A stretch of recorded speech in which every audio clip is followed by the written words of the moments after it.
꽃게철인데 시장에서 좀처럼 꽃게를 만날 수 없는 꽃게철입니다. 이렇게 꽃게가 귀한데 여기에 중국 어선들의 불법 조업도 도를 넘고 있습니다. 보다 못한 우리 어선들이 중국 어선을 직접 납포하는 일까지 벌어졌는데요. 먼저 화면을 보시죠. 서해바다에 어둠이 서서히 걷히기 시작할 무렵 조업을 위해 연평도 앞바다로 나갔던 우리 어민들의 눈에 중국 어선들이 포착됐습니다. 불법 조업 중이던 중국 어선은 수백 척이었는데요. 우리 어선 수십 척이 중국 어선을 밀어내기 위해 돌진을 했고 달아나지 않고 정지해있던 중국 어선 두 척을 밧줄로 묶었습니다.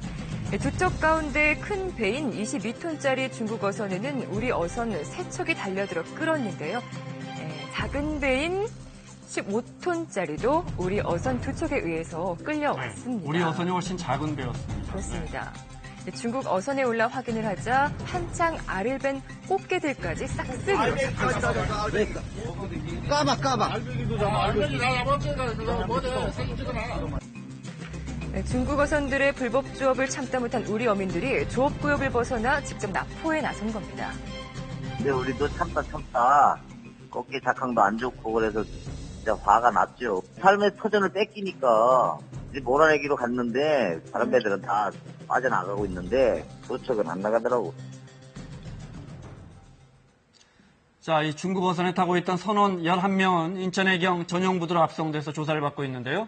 선장 등 2명은 방금 전 구속영장이 신청됐습니다. 어떻게 이런 일이 발생했을까요? 납부 당시 상황 어땠는지 자세히 알아보겠습니다. 연평도의 박태원 어촌계장이 연결되어 있습니다. 계장님 안녕하세요. 예, 안녕하십니까. 네, 이 도를 넘은 중국 어선의 불법 조업 현황, 우리 어민들이 참 화가 난 상태였을 것 같은데요. 먼저 어제 새벽의 상황부터 전해주시죠. 예, 새벽 4시 50분경 우리 어민들이 바다로 조업차 수상을 하는 중에 네. 아마 북쪽 해안을 쳐다보니까 중국 어선들이 새까맣게 내려와 있는 걸 포착이 된 거예요. 네. 그러니까 선장들끼리 무전으로 조신을 해가지고 이거 도저히 안 되겠다. 그래가지고 아마 불시에 중국 어선들이 있는 쪽으로 이제 방향을 돌려서 지적을 울리면서 올라갔어요. 네. 올라갔는데도 불구하고 다들 LNL을 넘어서 도망갔는데 공교롭게도 두 척이 미처 빠져나가지 못하고 우리 어선들에 의해서 현장에서 이제 납포가 돼가지고 연평항으로 끌려 들어오게 되는 그런 편이죠. 네. 자, 그러면 계장님, 우리 어선은 몇 척이나 됐고 그쪽에 불법 조업을 하던 중국 어선은 어림잡아 몇 척이나 됐답니까?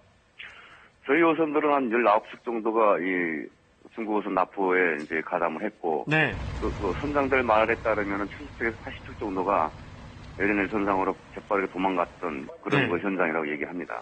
네. 방금 화면에서 봤는데 사실 우리 어선이 좀 더 규모가 좀 작은 것 같고요. 또 19척밖에 안 됐다고 하면 상당히 위험한 상황이 나왔을 수도 있을 것 같아요. 물론 그렇기도 하죠. 그렇지만 이제 중국 어선들이 밤낮으로다가 생태계를 파괴하고 오적자원에 씨를 말리고 하다 보니까 저희 어민들이 너무 화가 난 나머지 네. 아마 돌발적으로 다 그런 행위를 한 것 같습니다. 네. 이번에는 다행히도 그 긴박한 대치 상황은 없었지만 과거에 우리 해경이 이 중국의 불법 어선을 단속하는 과정에서 우리 해경이 다치기도 하고 숨지기도 했잖아요. 이번에는 그런 긴박한 대치 상황은 없었던 거죠? 예, 그런 상황은 없었던 걸로 알고 있습니다. 네네. 자, 계장님, 예전에 불법 조업을 하고 있는 그 중국 어선들을 직접 납포하신 적이 있으셨어요? 예, 아마 그때가 한 2005년 정도 된 걸로 기억이 되는데, 네. 저희들이 일본 라인선에서 작업을 하고 있는데 바로 코앞에 내려와서 있었어요. 네. 그래서 조업지도선들이 내쫓지도 않고 네. 누구 하나 와가지고서 제재도 안 하고 하는 그 모습을 보니까 너무 화가 나가지고 네. 우리 어민들끼리 조신을 해가지고 불시에 이제 속도까지 올라가가지고 이제 어선 네 척을 납포해온 그런 경험이 있었죠. 그때 납포해온 중국 어선은 어떤 처벌을 받았습니까? 거기에 대해서는 잘 모르겠습니다. 차후에 해경 쪽에서 제재를 가했고 네. 중국 쪽에서 뭔가 요구했던 걸로 알고 있습니다. 네. 보통 계장님 어느 때 중국 어선이 그렇게 많이 옵니까? 앞서 새카맣게 몰려온다고 하셨는데 이맘때 가장 많이 옵니까? 보통 4월 초 중에 네. 한두 척이 모이기 시작하다가 네. 4월 10, 20일 되면 어느 순간에 벌떼같이 몰려듭니다. 네, 지금 그리고, 화면에 자료 그림이 나오고 있는데. 네. 네. 그랬다가 어느 날 갑자기 바람이 불면은 네. LNL 연평도 LNL 선상으로 남하해가지고 네. 한 200여 척 가까이가 쫙 포진을 해가지고 이제 피항을 하는데 네. 이것이 어제 오늘 일이 아니고 지금 18년째 지금 자행되고 있는 일이거든요. 네. 네. 그래서 참 어민들이 볼 땐 너무 어처구니가 없고 네. 이게 17년 동안 국가가 도대체 이 나라를 위해서 무엇을 하고 있는지조차 의심스러울 정도로 어민들은 의아한 거죠, 지금. 이 지역에서요, 그 불법 어선들의 활동이 이렇게 많다 보니까 우리 어민들이 오히려 포기를 하고 어업 활동을 그만두는 경우까지 발생을 하고 있다고 하는데 그렇다면 어떤 실효적인 대책이 있어야 될 거 아니에요? 이에 대한 생각이 어떠십니까? 저희들 입장에서 그렇습니다.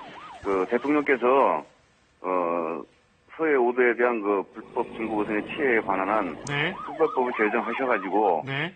지금 어민들이 그 힘들어하는 부분을 법령 제정 내에서 도움을 주고 또 LNL 선상에 중국 어선들이 그 정박을 거점 확보를 못하게끔 대형 우초를 좀 최대한 많이 네. 심어서 네. 이러한 그 자원이 조성될 수 있는 기회를 만들어 준다면은 네. 지금보다는 좀 낫지 않을까 싶은 생각이 듭니다. 네. 해경이 저희가 알기로 총력전을 펴고 있지만 많은 부분 미흡하다고 들었습니다. 현장에서 보시는 어민들 입장에서는 특히 그럴 텐데 특히 어떤 부분에 해경의 지원이 좀 더 절실하세요? 지금 저희 연평도 지역은 LNL입니다. LNL. 네. 안보구역이고 남과 북이 불과 3km를 두고 속도하고는 4km라는 거점을 두고 중간 라인에다가 해상 경계선을 긋고 그리고 지금 저희들이 그 사이에 중국 어선들이 오고 가는데 네. 해경이 이것을 단속하기에는 너무 힘든 구역입니다. 네. 세력도 약한 데다가 해군이 승인을 해서 같이 공조작전을 치기 전에는 중국 어선을 납포한다는 건 극히 힘든 일이죠. 네. 자, 기장님, 하나만 더 여쭤보겠습니다. 어제 우리 어선들이 중국 어선들 쫓아가면서 NLL 북방 한계선 거의 근처까지 500m 남방까지 쫓아갔던데 이건 좀 위험하지 않느냐 이런 지적도 많습니다. 어떻게 보십니까? 사람이 생존을 위해서 살기 위해서 어떤 기대감을 가지고 살다 보면 네. 국가가 어민들한테 해준 부분이 적기 때문에 스스로 살아남기 위해서 요식행위를 했다라면은 저는 그렇게 생각합니다. 2005년대 저희들은 속도를 넘어갔다 왔습니다. 그때 당시에. 네. 네. 그때는 네. NLL을 근데 지금 500m 선을 가지고 이야기한다라면은 네.